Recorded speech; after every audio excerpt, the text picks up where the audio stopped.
Salut à tous, Sébastien, vous êtes sur la chaîne Et la Béglisse et on se retrouve aujourd'hui pour une petite vidéo théorie kitesurf où on va réviser les allures. Alors pour remettre les choses un petit peu dans l'ordre, quand on parle d'allure, on parle pas de vitesse. Quand on parle d'allure, on parle de l'orientation que le rider prend par rapport au vent, de la trajectoire du rider, de la trajectoire dessinée par le rider sur l'eau par rapport à l'axe du vent. Alors, vous avez certainement déjà entendu parler de navigation près, de navigation au travers, de navigation largue, grand largue peut-être. Et bien c'est ce que je vous propose qu'on revoie, parce qu'une bonne maîtrise de ces allures va permettre en fait une bonne maîtrise de son kitesurf en général.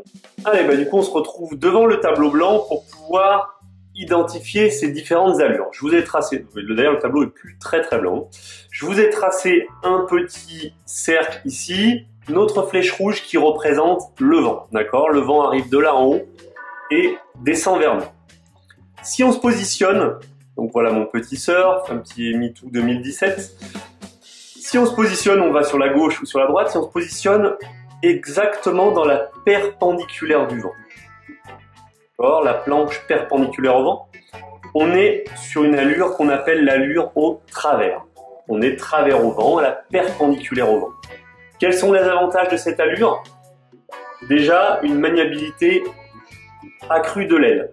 Vous avez vos lignes qui sont tendues, l'aile réagit vite, mais vous n'êtes pas embarqué par votre aile, puisque vous n'êtes pas en train de résister trop fort à votre aile. C'est donc une allure de confort qui permet de gagner de la vitesse et qui permet de ne pas perdre de terrain, de ne pas perdre au vent. L'allure suivante, si vous abattez un peu, c'est-à-dire si vous laissez le nez de votre planche descendre un petit peu sous le vent, vous éloignez du vent, eh bien ça va être le largue. Que ça soit sur la gauche ou sur la droite. J'abats un petit peu, c'est-à-dire que je descends un peu au vent par rapport à mon allure travers, je me retrouve au largue. Cette allure, elle permet de descendre, par exemple, récupérer une planche, elle permet d'aller à la rencontre de quelqu'un, elle permet d'aller de faire une balade, un downwind, donc elle permet de perdre du terrain. D'accord? Le largue permet de perdre du terrain. C'est des avantages, par contre, c'est que du coup les lignes vont se détendre, on va avoir plus de mal à garder la vitesse et il va falloir être très vigilant au niveau du pilotage de l'aile pour ne pas faire tomber son aile. En effet, en descendant sous le vent, on s'approche de son aile, on détend donc ses lignes et on rend donc son aile moins manœuvrable. L'idée de faire des kite loops ou des down loops, donc le kite loop par l'arrière, le down loop par l'avant, permet justement de diminuer la détente des lignes et de gagner un petit peu de vitesse et de maniabilité.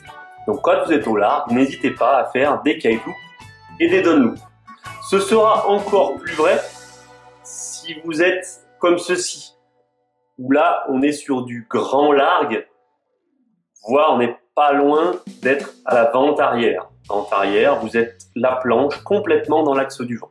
D'accord? Grand largue, c'est-à-dire c'est un largue encore plus abattu. Si on devait définir le largue, on pourrait dire que c'est ce qui se passe entre le travers et cette ligne-là. Entre le travers et cette ligne-là. Le grand largue serait ici et ici. Et la vente arrière serait ici. Le grand largue, que ce soit à gauche ou à droite, même problème que tout à l'heure, des lignes qui se détendent, une aile plus difficile à contrôler et donc des risques de faire chuter son aile. Travailler son aile en kite loop, c'est quasiment indispensable au grand largue pour pouvoir garder de la manœuvrabilité.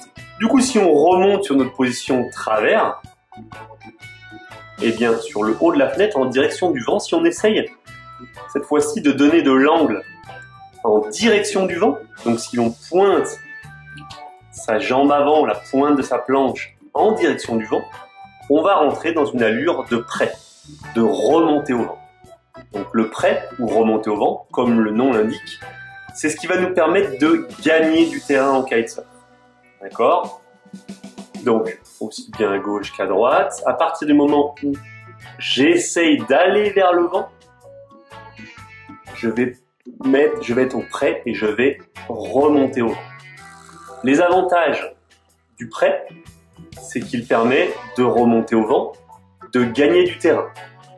Les désavantages, c'est que le prêt va devenir physique en termes de pilotage, puisque vous allez avoir beaucoup de pression dans votre aile, puisque vous allez résister à l'aile pour pouvoir remonter en direction du vent.